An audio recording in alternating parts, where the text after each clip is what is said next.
The executioners. Imagine you're a Roman soldier, close enough to hear Jesus pray, close enough to hear him promise paradise to a dying thief, close enough to hear God speak, and you miss it all. That's exactly what happened. Let's talk about the men who crucified Jesus, because here's what most people don't realize. These weren't monsters. They were workers, soldiers doing a job they'd done 100 times before.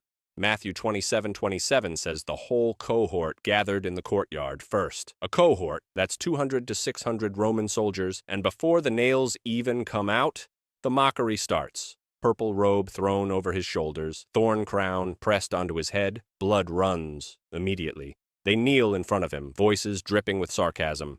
Hail, King of the Jews! Then they spit on him, hit him with a staff, over and over. But notice, they don't know who he is. To them, he's just another guy who claimed too much and got caught. Then comes the walk to Golgotha, the place of the skull, standard procedure, lead him out, hammer the nails, lift the cross, done.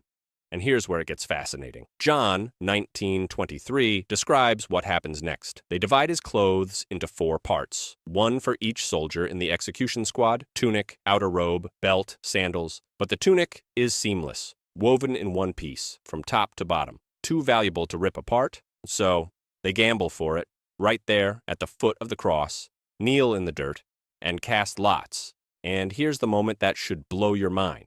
They have no idea they're acting out Psalm 22:18 word for word. They divide my garments among them and cast lots for my clothing. Prophecy written 1,000 years earlier, fulfilled by men who'd never read it. Scripture unfolding in a dice game. Then Matthew 27:36 says they sat down and kept watch. Standard protocol, make sure nobody interferes. And that brings us back to where we started, close enough to hear him pray, Father, forgive them. Close enough to hear him promise paradise, close enough to hear God speak. And they were rolling dice for a tunic. That's the tragedy of proximity without perception. You can sit at the foot of the cross, close enough to touch God, and still miss him completely.